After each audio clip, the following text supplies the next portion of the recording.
think a lot of folks, a lot of persons came to the one this morning too. So I don't know if there were any of those from the evening as well that were there. Okay, the Lord be with you. And also with you. Let us pray. Father in heaven, we pray that you will be with us in this study. Open our hearts and our minds to receive your word and to understand it. Help us, Lord, to put it into our actions and to be able to discern your will for us in our own lives as we seek to serve you. In Jesus' name we pray. Amen. Okay, now today we're going to look at the first chapter of Esther. But before we do that, just a little bit of introductory notes, and then we will proceed to reading chapter 1 and then going through it verse by verse. Now, this biblical account of Esther, which is filled with intrigue and fate, is set, as I said last week, in yes, Pam. Sorry, I should have unmuted. Did you want to go over the questions that we had from last week? I am going to do that. I am thinking, At the end? I was wondering if to do it at the end. Let's do it at the end. Yes. At the end. Okay, good. Yes, all right. Because I have those here with me too. So let's do those at the end. Okay, perfect. Marilyn, welcome. We are recording, Marilyn, just so you're aware. I got it. I clicked okay. So this whole biblical account of Esther, and hi, Marilyn, this whole biblical account of Esther is set in ancient Persia. And the region, as we said last week, is modern day Iraq and Iran. The king who became Esther's husband is Ahasuerus, or as some refer to him as Xerxes. Some translations, I know the NIV has Xerxes, and I know the Revised Standard Version has Ahasuerus. And he reigned from 486 to 465 BC in Persia. And he reigned after the death of his father, Darius. Now, God's covenant people, the Jews, had previously been captured. They were taken into exile around 600 BC by the Babylonians and were living as exiles under a pagan king named Nebuchadnezzar. And I'm sure we have heard the name Nebuchadnezzar in Daniel, in the book of Daniel, chapters 1 and 2. And then when the Persians overthrew the Babylonians in 539 BC, the Jews were granted freedom from their Babylonian exile. And so King Cyrus of Persia, he sent out an edict, a decree 1 year later, allowing the Jews to return home to build a temple and to build Jerusalem.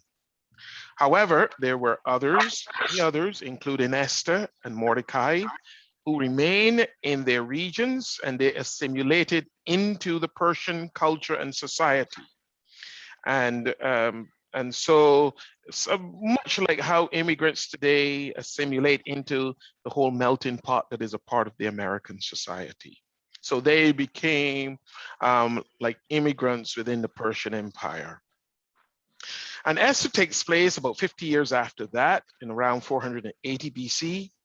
And it is when Xerxes was who's the grandson of King Cyrus when he was king.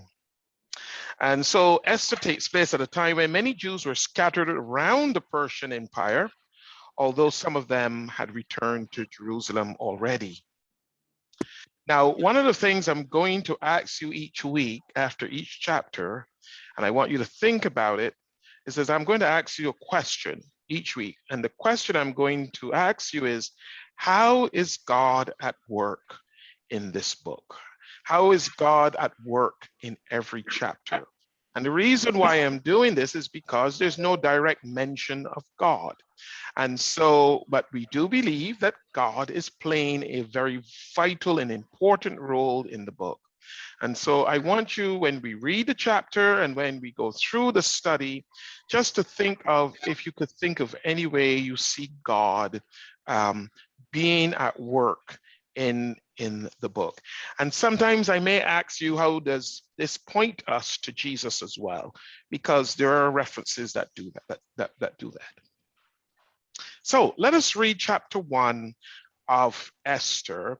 And would someone read chapter 1, verses 1 to 9, from 1 to 8. Another person can read from verse 10 to verse 15. And then the third person will read from verse 16 to the end. Who would like to read, please? I'll read first, Marilyn. I see Marilyn will read first. That is Marilyn Saros. I think I heard her voice. No, it was the other Marilyn. Oh, it was the other Marilyn. So it's Marilyn Mazza. Okay, so you will read verses 1 to 8.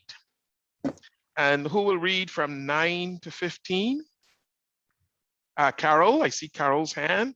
Thank you. And then who will read from 16 to the end? I'll read it, Father. I see Bryce. Okay. Thank you to all three of you. Go ahead, Marilyn. This happened in the days of Osirius, the same Osirius who ruled over 127 provinces from India to Ethiopia. In those days, when King Osirius sat on his royal throne in the citadel of Susa, in the 3rd year of his reign, he gave a banquet for all his officials and ministers. The army of Persia and Media, and the nobles and governors of the provinces were present, while he displayed the great wealth of his kingdom and the splendor and pomp of his majesty for many days, 180 days in all. When these days were completed, the king gave for all the people present in the citadel of Susa, both great and small, a banquet lasting for 7 days in the court of the garden of the king's palace. There were white cotton curtains and blue hangings tied with cords of fine linen, and purple to silver rings and marble pillars.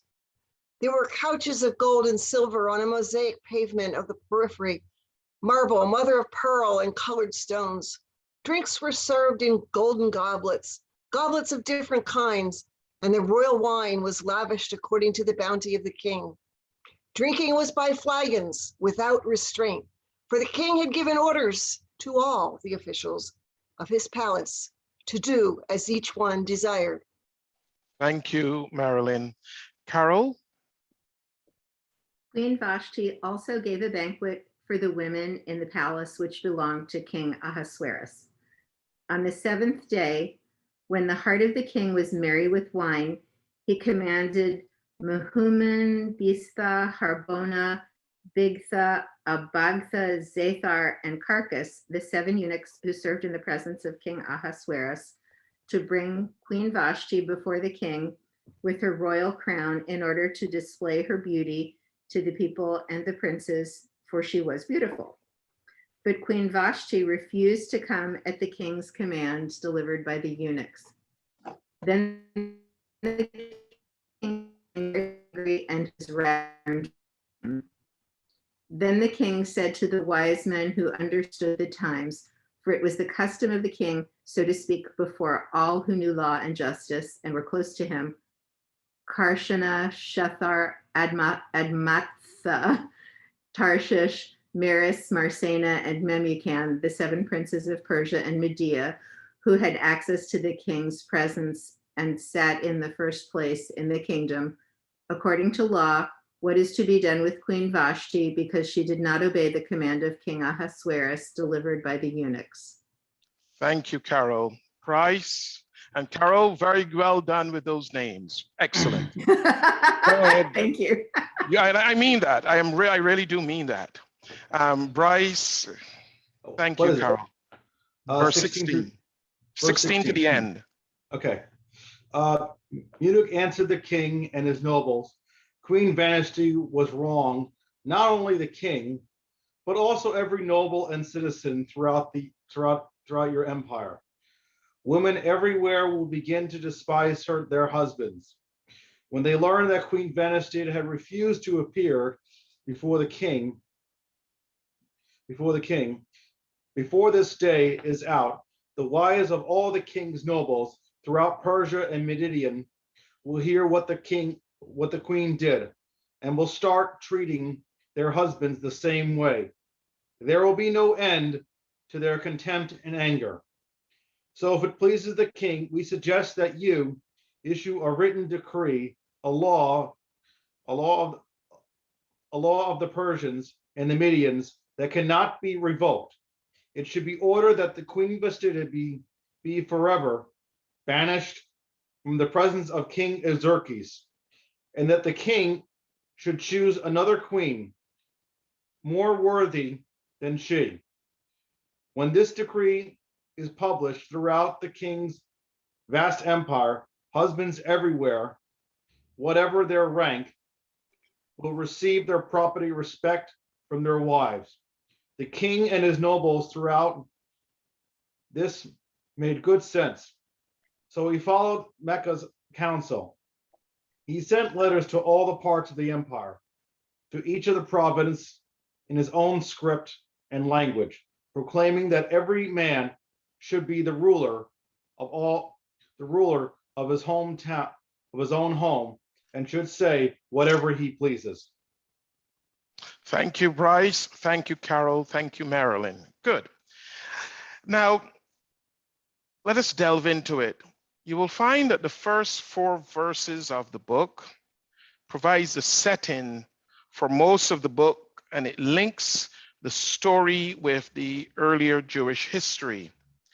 The year is 483 BC. It's 102 years after Judah was taken into captivity, and 32 years or thereabouts after release, or after the released captives rebuilt the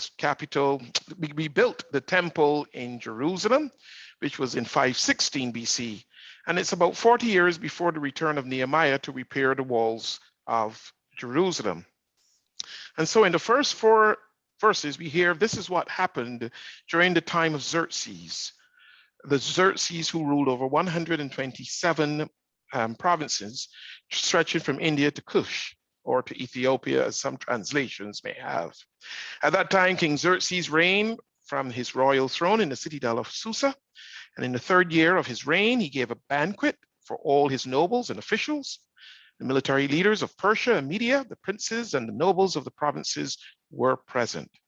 For a full 180 days, he displayed the vast wealth of his kingdom and the splendor and glory of his majesty. So here we have the timing.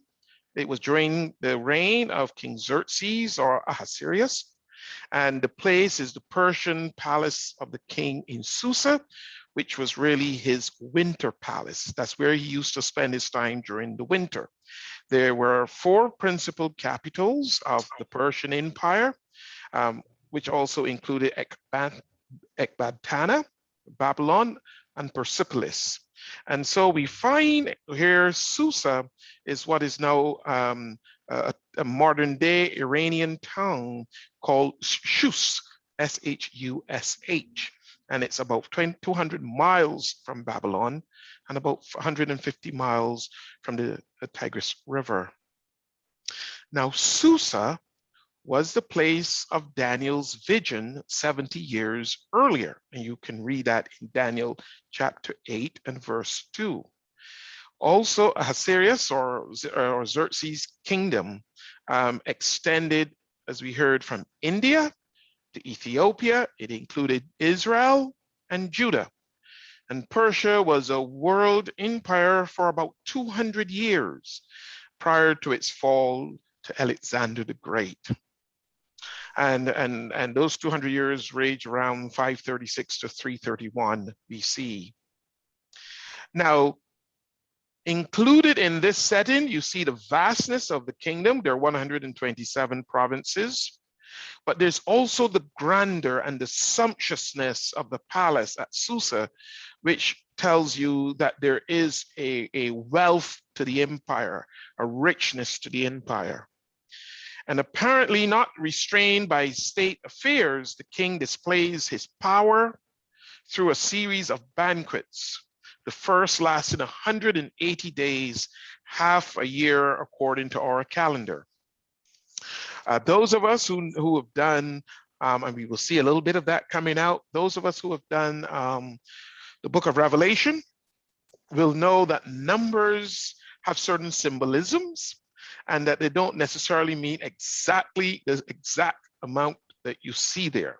So although it says it was 180 days that Ahasuerus had the banquet, it does not necessarily mean that it was exactly 180 days.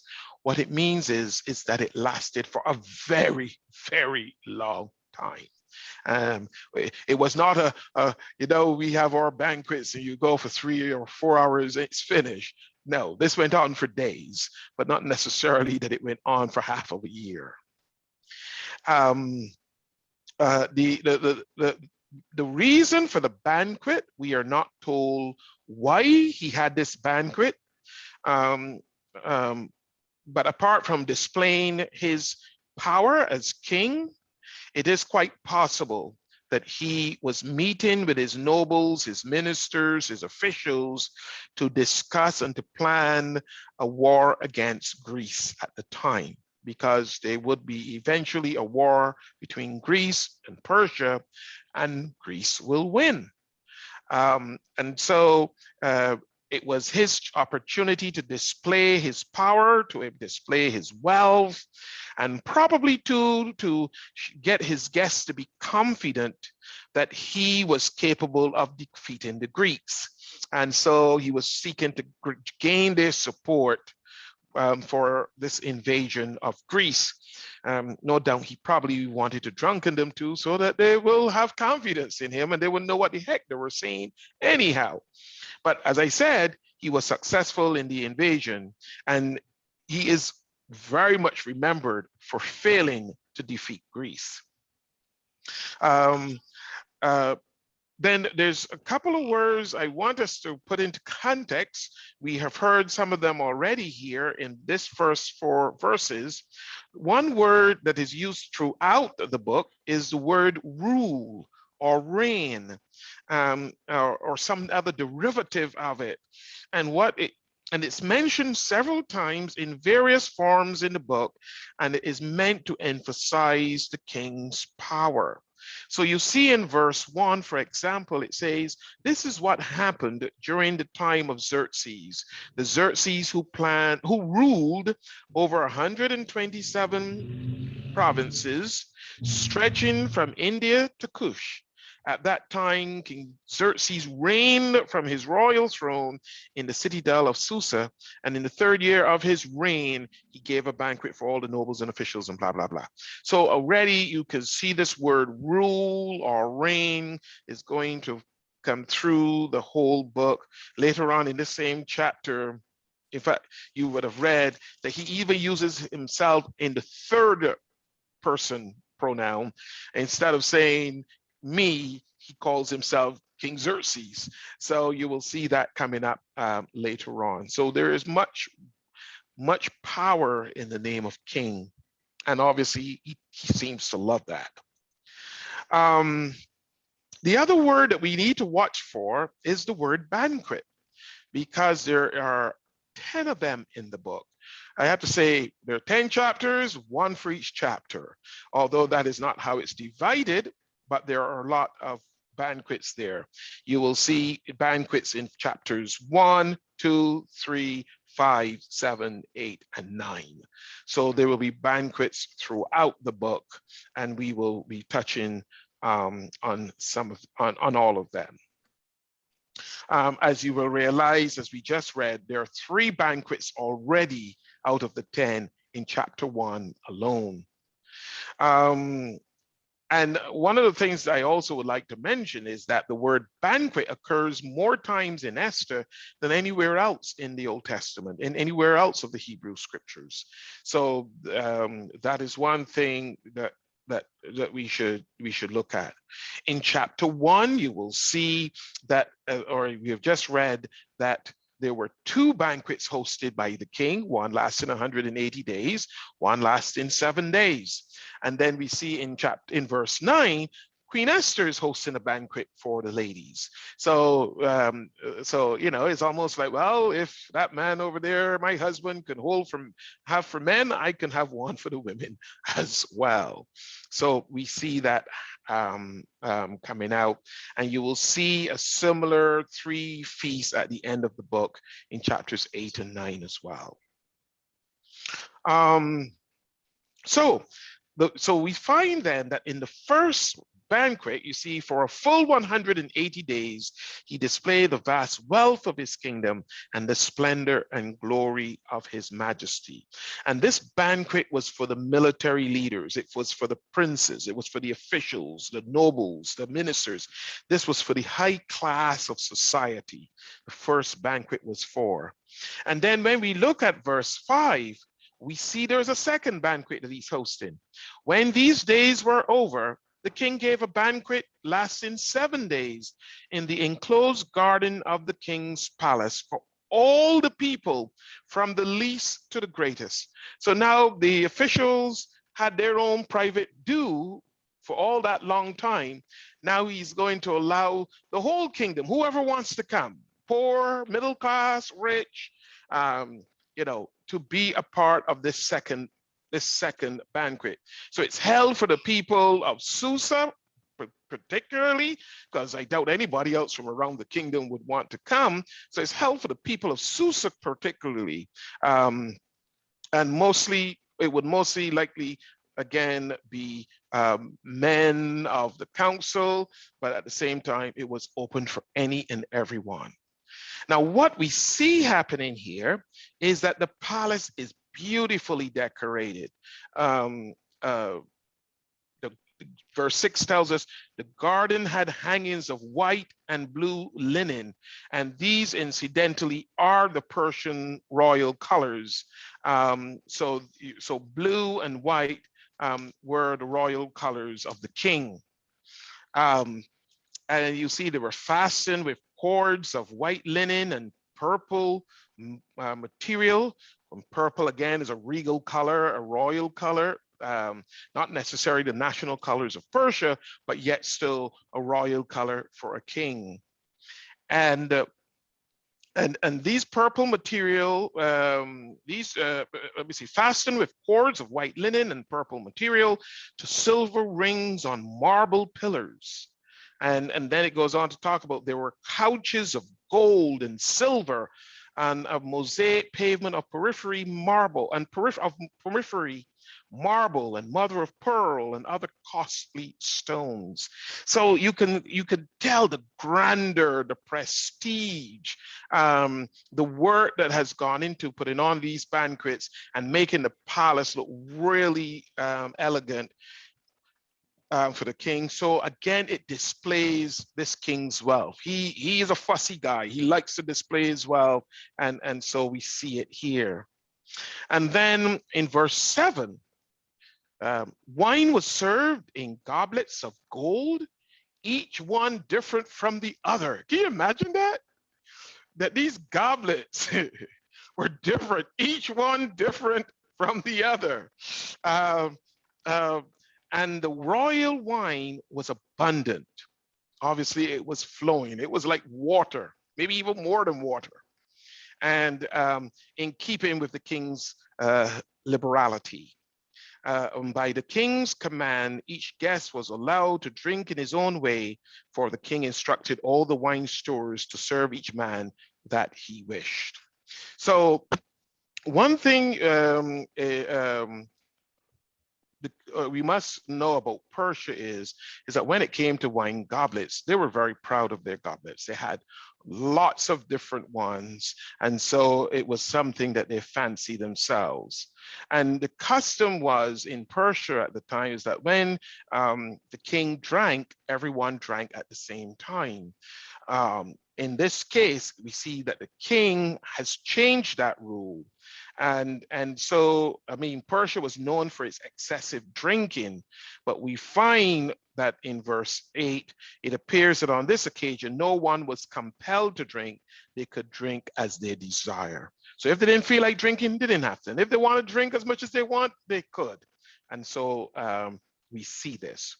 And what we find then is that it's against this background that the king's temper and his impulsiveness and his actions stand out, because we are going to come and find that he is a little tipsy, if not already drunk, and it's going to lead into a segue into another part of what is going on.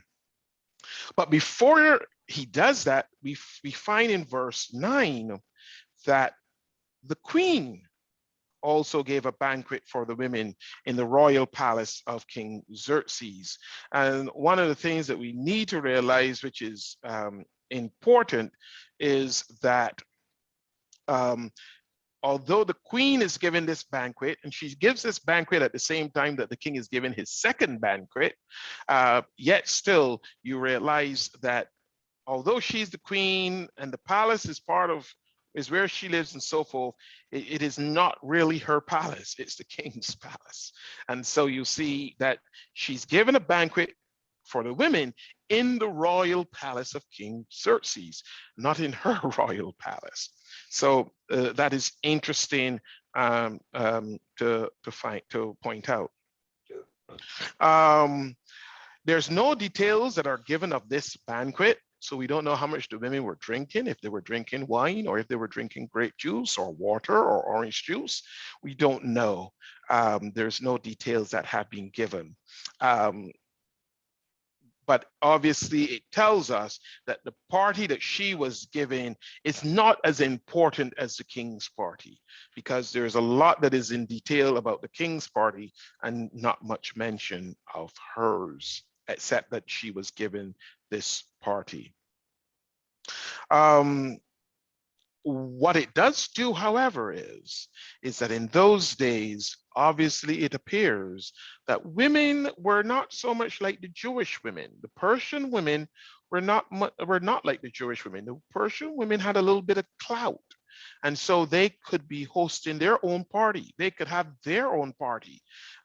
Not only the king had a party, but her having a party, it legitimizes that queens and women can host official banquets as well. And so we see that happening, and we will see that happening with Esther, that Esther herself will host her own banquets also. Any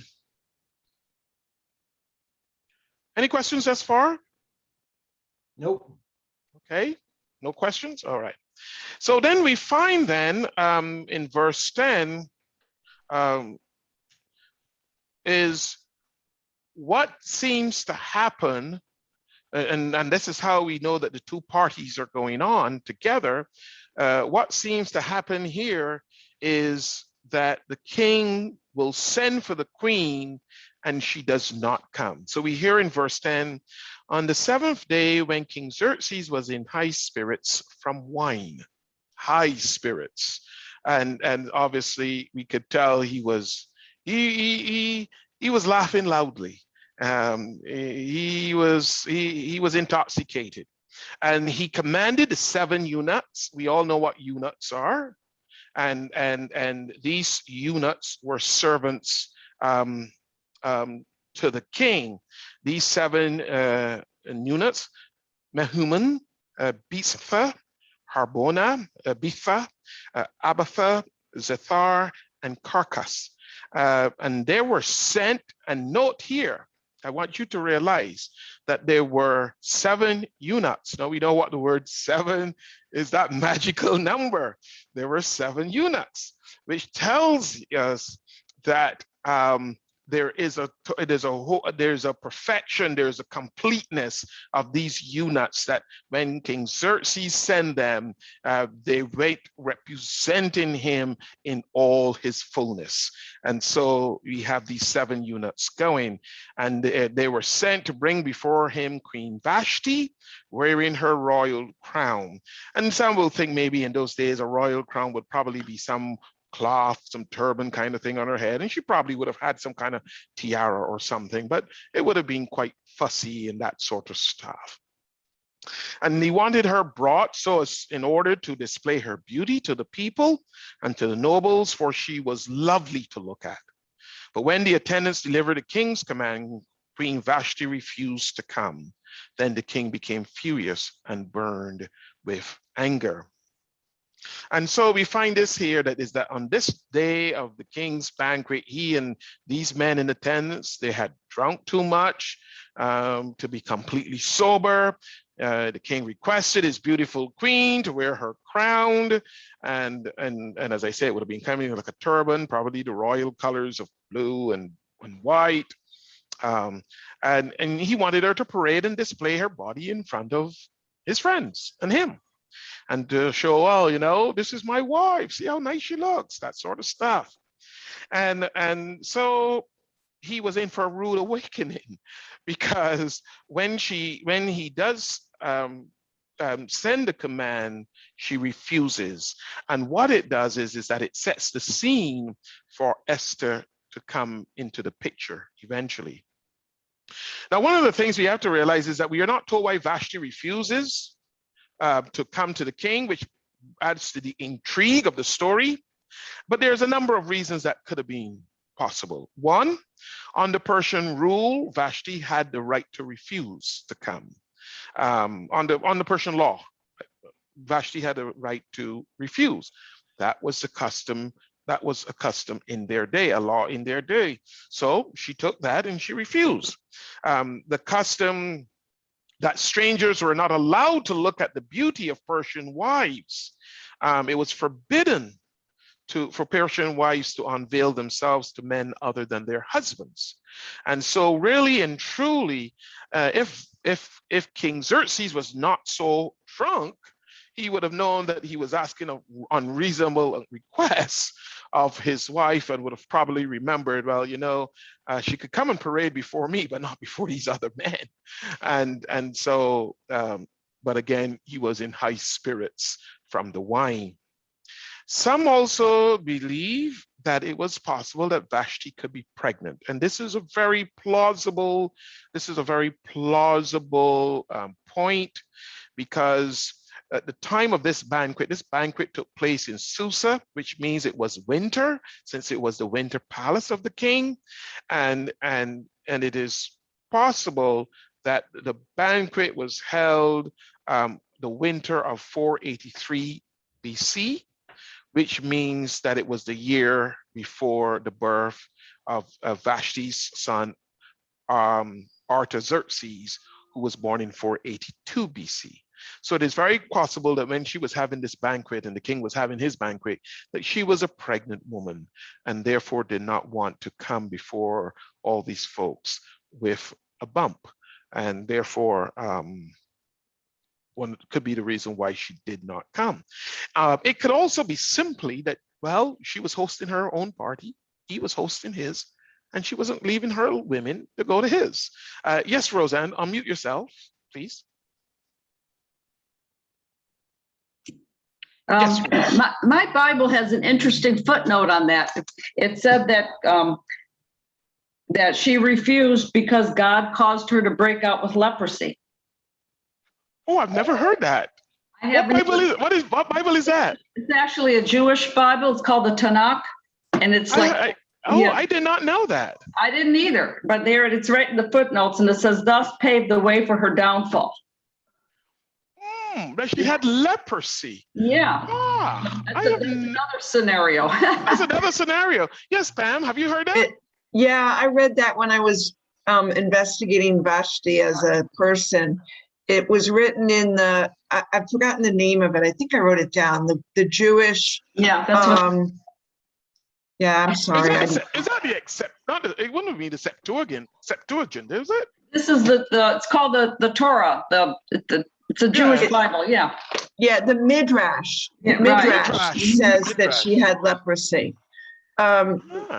It also said that she was evil and yes, I know that. I knew that they would say that she was an evil person and all of that. Yeah, and the Greeks were very negative about her too.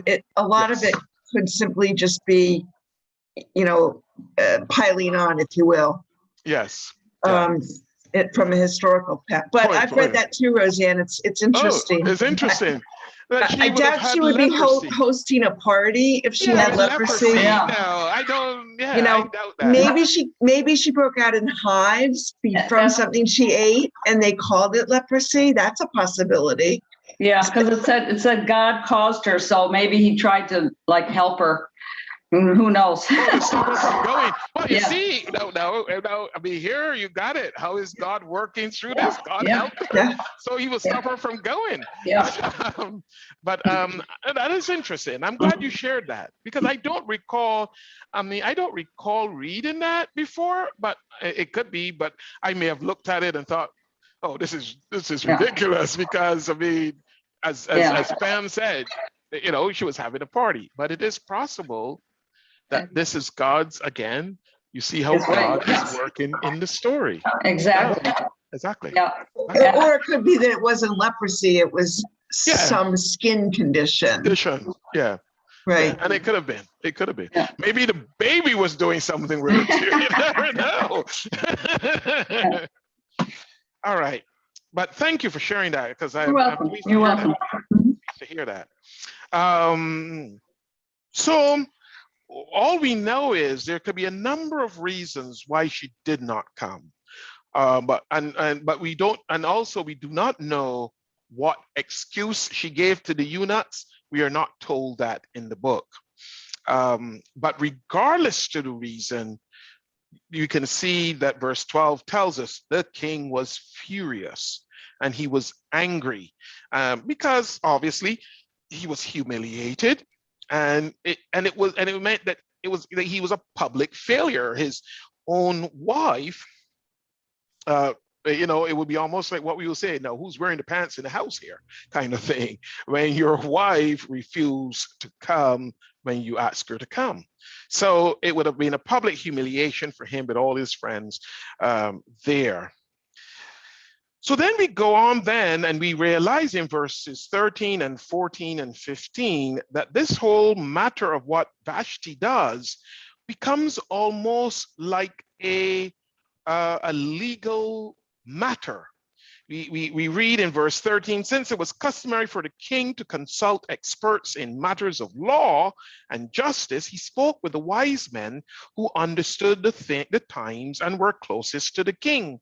Karshina, Shethar, Admantha, Tarsus, Miris, Marcina, and Mumulkan. And we see here that these are the 7 nobles of Persia and Media. The word 7, the number 7 is used there again. And who has special access to the king and were highest in the kingdom. So here we have these guys who are wise men, they are nobles, they're the closest to the presence of the king, they're the highest rulers in the kingdom. And so now Vashti's disobedience is becoming a matter of national interest, because what she has done was done on a national level, in the sense that it happened to the king. It happened with him having a banquet for people all over Susa, and now it has become a national matter. And so we find here that in verse 15, according to the law, what must be done to Queen Vashti, he asked. She has not obeyed the command of King Xerxes. He's speaking in the third person, and says she has not obeyed the command of King Xerxes that the eunuchs have taken to her.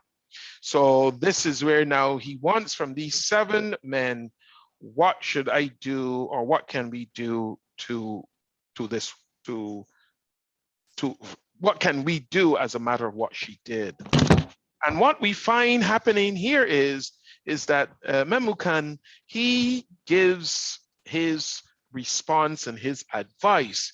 And it is interesting to hear, because he takes up virtually all the rest of the chapter from verses 16 to 20. Then Mumakan replied in the presence of the king and the nobles, Queen Vashti has done wrong, not only against the king, but also against all the nobles and the peoples of all the provinces of King Xerxes. For the queen's conduct will become known to all the women, and so they will desire their husbands and so they will despise their husbands and say, King Xerxes commanded Queen Vashti to be brought before him, but she would not come. This very day, the Persian and Median women of the nobility who have heard about the queen's conduct will respond to all the king's nobles in the same way. There will be no end of disrespect and discord. So you could almost hear these men seem to be getting a kind of scared as to what their wives are going to do with them, which again, if you read, and we will come back to it, but if you look at verse 21, it gives you the sense that these men were not really in control, that the women were, because when you read verse 22, it says, he sent dispatches to all parts of the kingdom, to each province in its own script, and to each people in its own language, proclaiming in each people's tongue that every man should be ruler over his own household. So it almost gives you the impression that they were not, or at least not fully. So he had to make it known that they are to be.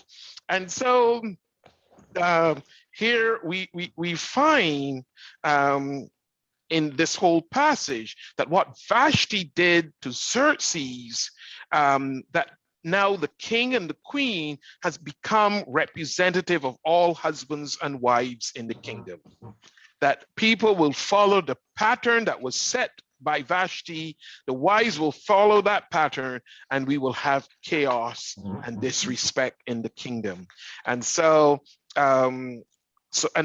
these men are afraid that this is going to set a precedence for wives everywhere.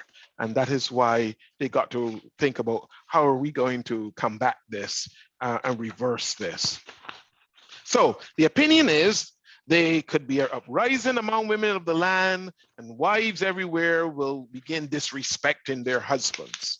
And so what do we do in a matter like this? And the interesting thing is that they had to go back and look at the law to see what can be done to a person who was queen in order that this does not happen again. Now, you find then that this sets the scene for this royal decree, this edict that will come from the king that cannot be reversed ever. And it is meant to prevent anarchy and rebellion from taking place as a result of Vashti's behavior in refusing to obey her husband's command. And so we find in verses 19 to 21 that when we go over the page, you see, therefore, if it pleases the king, let him issue a royal decree and let it be written in the laws of Persia and Media, which cannot be repealed, that Vashti is never again to enter the presence of King Xerxes. And we are going to talk more about Vashti a little later as soon as we get through this, because that was one of the questions that were asked last night. What would have happened to Queen Vashti for having disobeyed her husband? And so we find here that Memucan advises the king and all present that we need to have this decree that will cause her not to enter the presence of King Xerxes again. And then we find that he added to that, he says, also let the king give her royal position to someone else who is better than her. So the whole notion is that the king's reaction, which we will see later, is that he likes it. He liked the advice, but it also reveals his lack of forgiveness, because he could have pardoned Vashti, but he didn't. His pride, his selfishness resulted in anger rather than a mercy. He did not think, well, why would my wife not want to do this? She must have had a reason. Let me find out what that reason is, and so forth and so forth.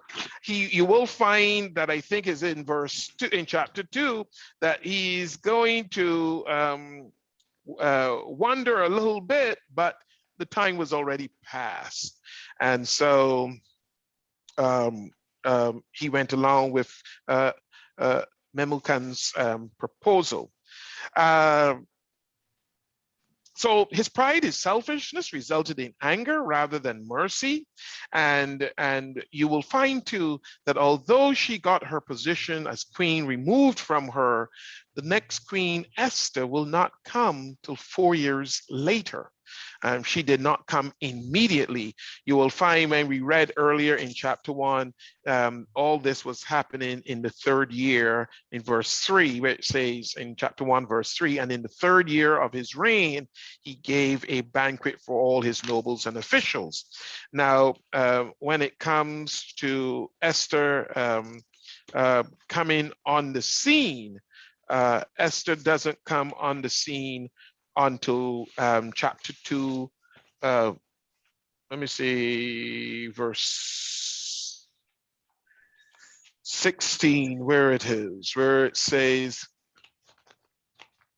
she was taken to King Xerxes in the royal residence in the 10th month, the month of Tebeth, in the 7th year of his reign. So you see from the 3rd reign to the 7th reign, there's a space of 4 years before Esther even becomes the queen. So, so it would appear that he had no queen for about 4 years of his reign.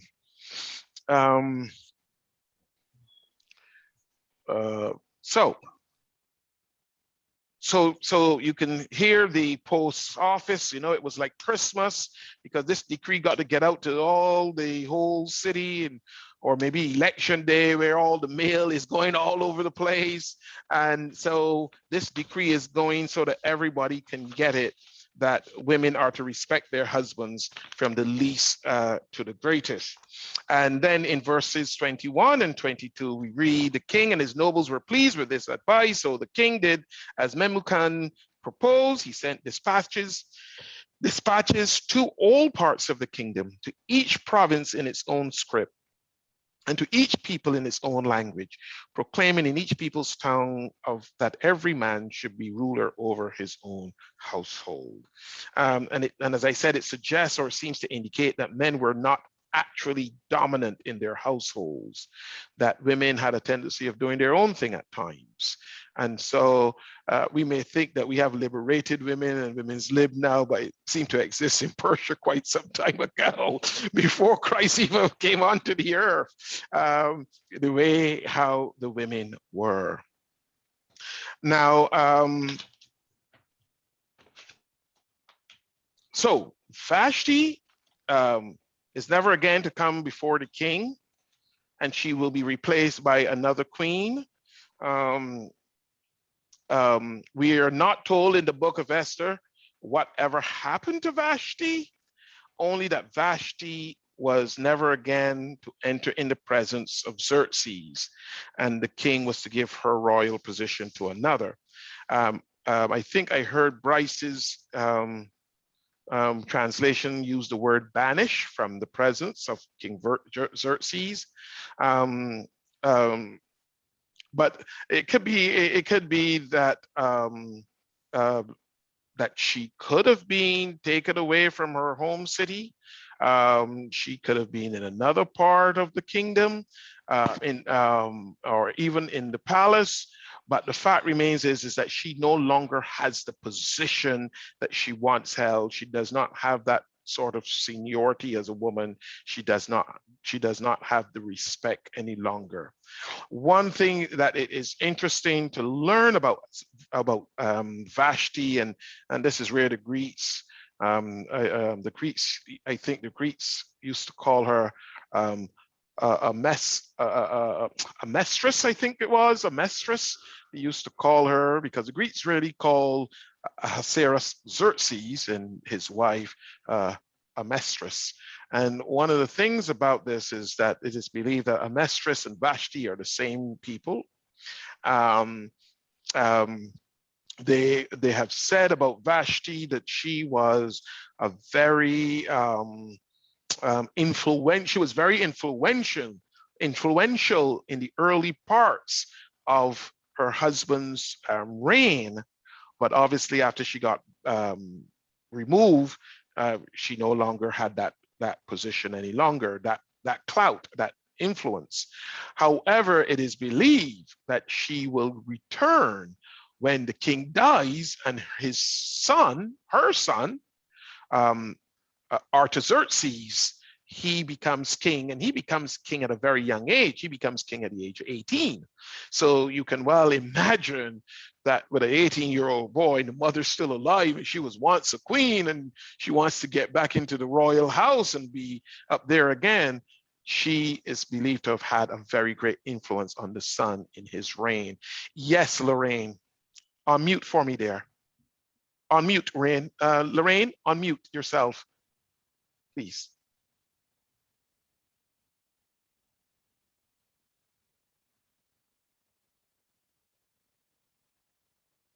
Do you think There that's you go. Do you think that's why the politicians made up a law to get rid of her because she had too much power?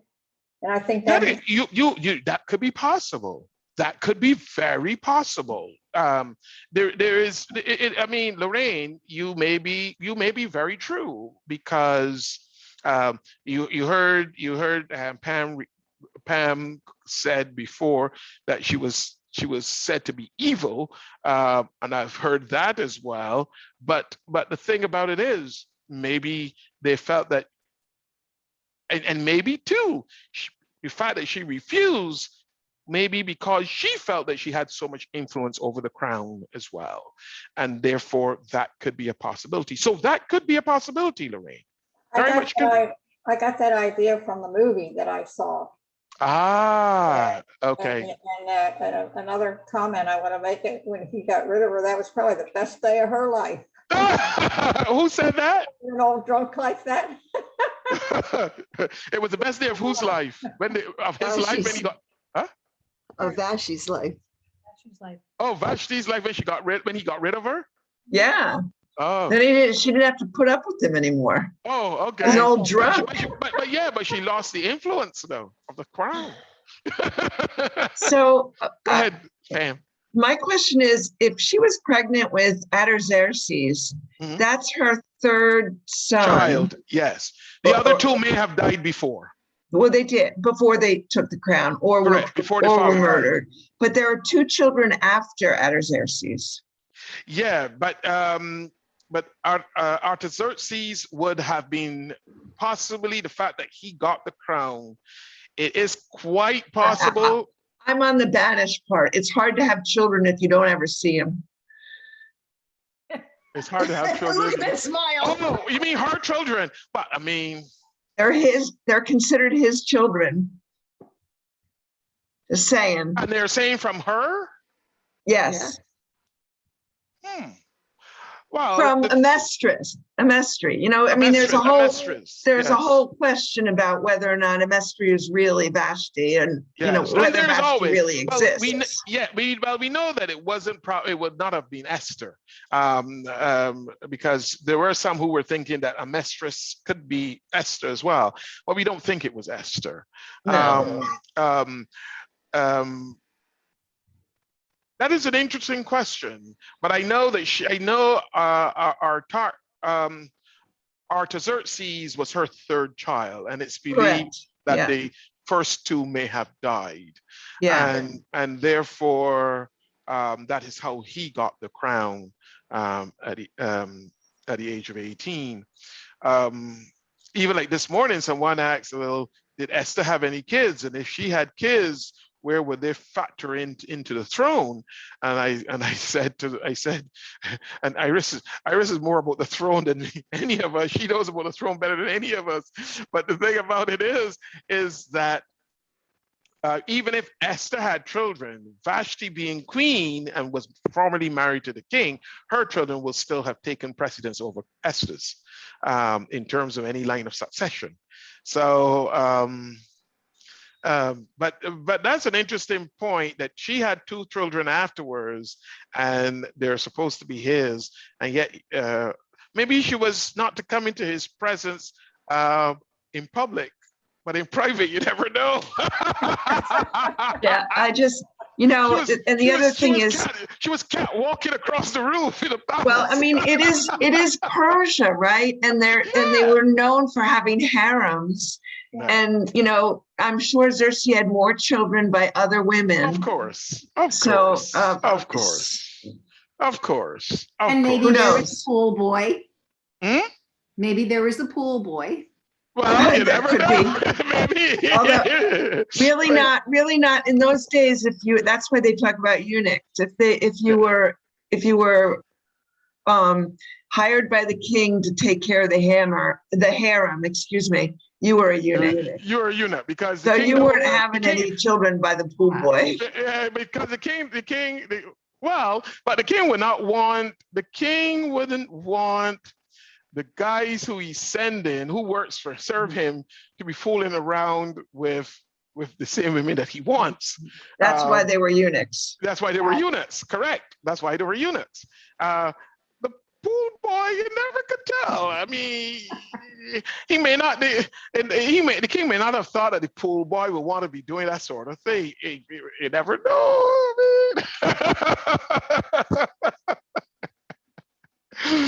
But it is interesting. It is interesting because the thing about Vashti is, and I think we could be sure about this, is that Vashti does not, although she's not mentioned anymore in the book, she does not. It is believed that she does not go off the scene. She just doesn't shrivel up and die. She has. She still has some clout, and she made sure that she was going to reign because it's believed that she lived to, I think, 424 BC. If she is a mistress, that she lived to 424. Think about it. Her husband died in 465. He's 424. That's like 40 years. So, and all that time, her son is reigning. So, she's the queen mother. That's what she is, the queen mother. So, before I ask the question, I want to first, there were 2 questions that we received. We got answers from 3, but I didn't get a chance to, because I know Carol also sent some information, and I want us to deal, because I know Carol dealt with Purin in her answer, and I want to save that for when we get to Purin, when we start to talk about Purin, because I think that is important. But Pam had the question, what happened to Vashti, and you know what I should do? Let me just, is it okay if I send these out to everyone? What? Yeah, that I send out what the answers were to everyone. Sure. Yeah, I mean, I want to know if Pam and Roseanne, because Roseanne also had one that was what happened to women who disobeyed their husbands during Queen Esther's time. And I would want to send these out, but just to briefly touch on them so that you have it for your own notes and so forth, because I think they're good to have them for your notes. One of the things that was said here by Pam in terms of what happened to Vashti, she says here, according to the book of Esther, New Revised Standard, Queen Vashti was never again to come before King Ahasuerus, and the king was to give her royal position to another. Some translations use the words forever banished from the presence of King Xerxes. Never to come into the royal presence is a bit different from banished. It could mean that she retired from her position of queen to another part of the palace or another residence and never came back to the king's court. On the other hand, if the translation of banished is correct, it meant that she was to be away from her home city while being explicitly refused permission to return. Banishment as a punishment for wrongdoing has roots in virtually all the ancient world cultures. And then she continues, the Midrash, an ancient textual interpretation of the Talmud, which is the Old Testament, claims that Vashti was the great-granddaughter of King Nebuchadnezzar of the second of Babylon. During her father's rule, Persia overtook Babylon and her father was killed. She was kidnapped by Darius of Persia, but given to his son Ahasuerus to marry. So, and it is interesting because, again, we had that conversation this morning where we said that Vashti was also of royal blood, which means she was no commoner. So she knows how these kingdoms were run. After all, she had a great grandfather who did it in Nebuchadnezzar.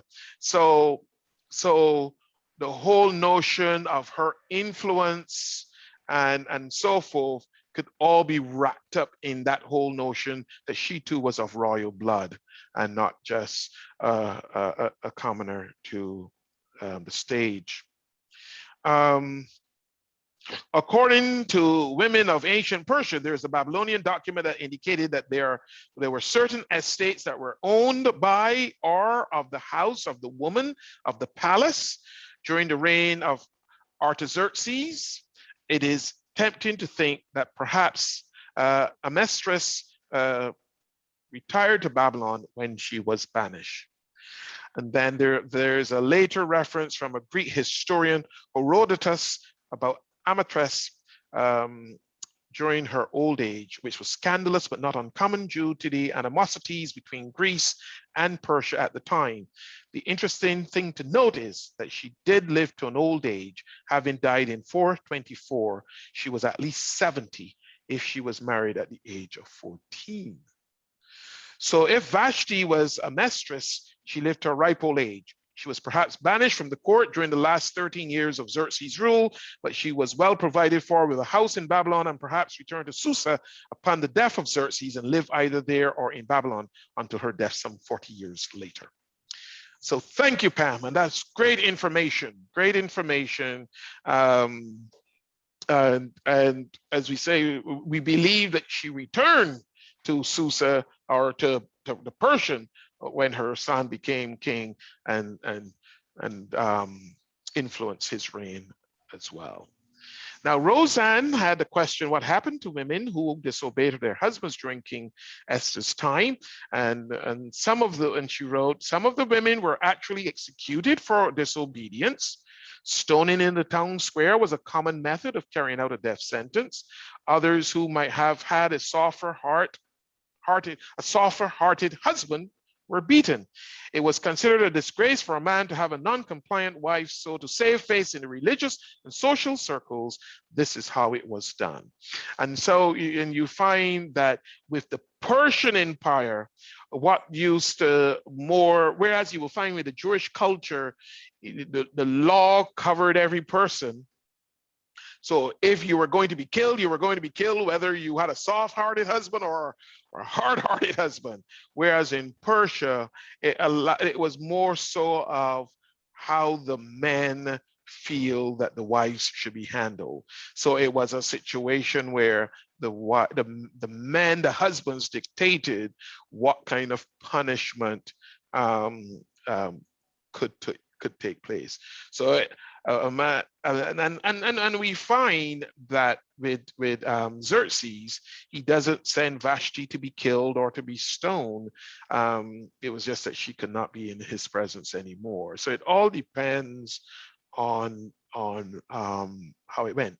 But it was a disgrace in that time not to at least your husband issued a command or told you to come, that you wouldn't come.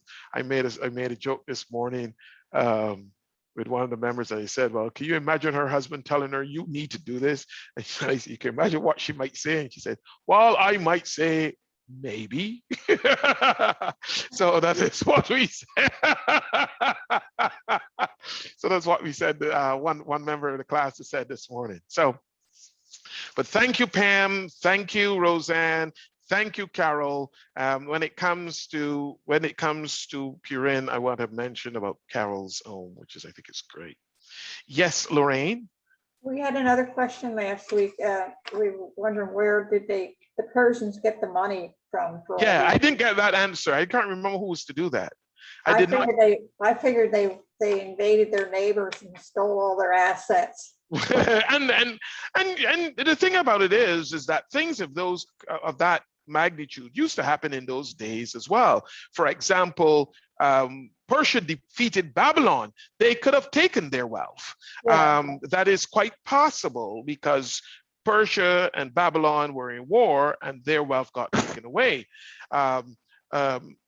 Greece and Persia eventually were also in war, and Greece won. So it would be interesting to see what Greece gained from Persia. And we know that the superpowers back in those days, Persia was one of them, Greece was another of them, Rome was another of them, and those things happened in those days. So I think you're on to something, Lorraine, where they would have gone and pillaged the loot of the other country. That would have happened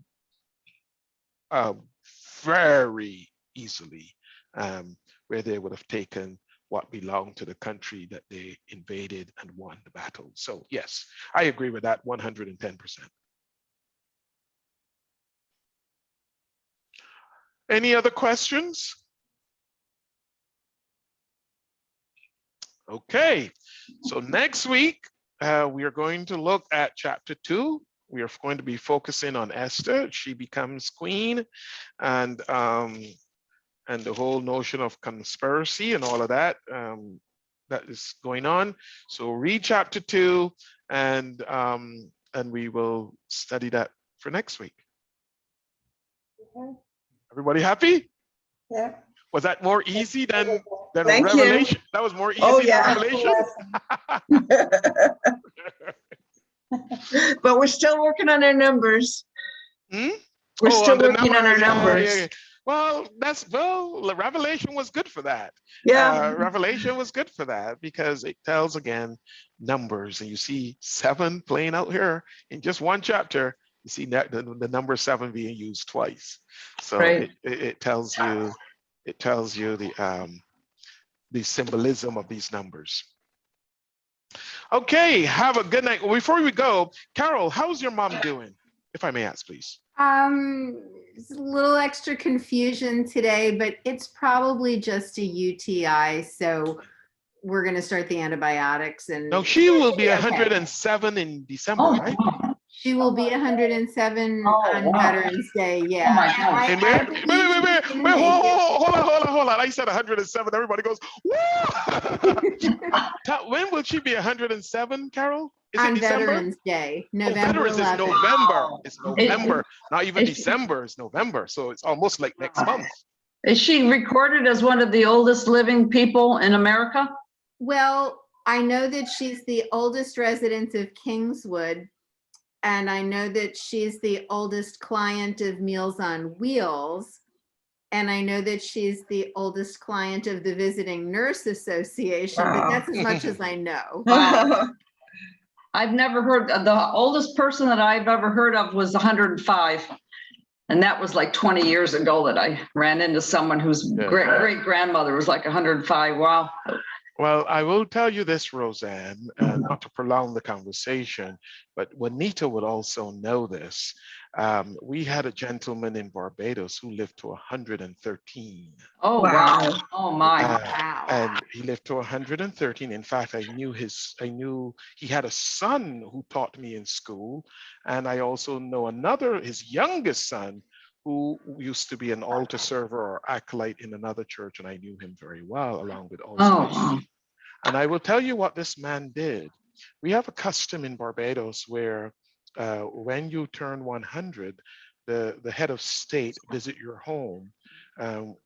We call the head of state the governor general, although come November, that's going to change to president, I understand.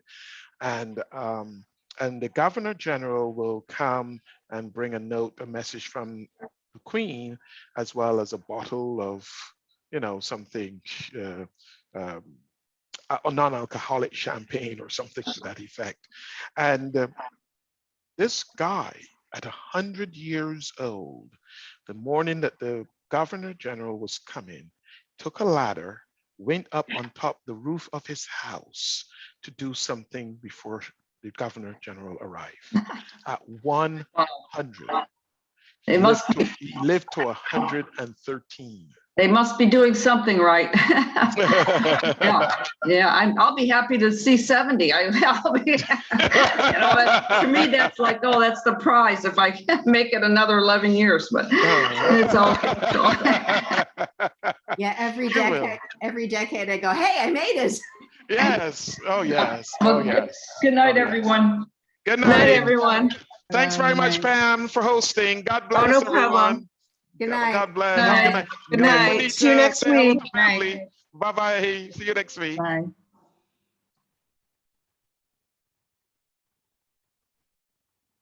Iris, are you coming?